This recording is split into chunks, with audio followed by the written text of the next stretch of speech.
বন্ধুরা, ছোটবেলায় একটা মজাদার খাবার খেতাম যেটা কিনা আজও মনে আছে। আজকে তৈরি করে দেখাবো পুরান ঢাকার ঐতিহ্যবাহী গোলগুলা বা গোলগুলার রেসিপি, যেটা কিনা প্রায় বিলুপ্তির পথে।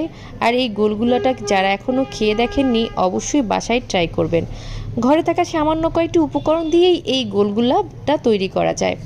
করছি আজকের রেসিপিটাও আপনাদের অনেক ভালো লাগবে। ছোট বড় সবাই এই গোলগুলাটা অনেক বেশি পছন্দ করে।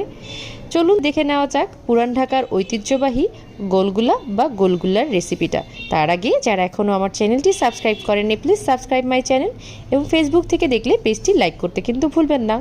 প্রথমেই একটা মিক্সিং বলে আমি নিয়ে নিচ্ছি প্রায় 2/3 কাপের মতন হালকা গরম পানি। 2/3 কাপ মানে হচ্ছে 1/3 কাপ 1/3 কাপ দুইবার নিয়ে নিয়েছি, 2/3 কাপ হয়ে গিয়েছে। তারপর এর ভিতর দিয়ে দিচ্ছি 1 চা চামচ পরিমাণ অ্যাক্টিভ ড্রাই ইস্ট। তারপর এর ভেতরে দিয়ে দিচ্ছি প্রায় আবারও 2/3 কাপের মতন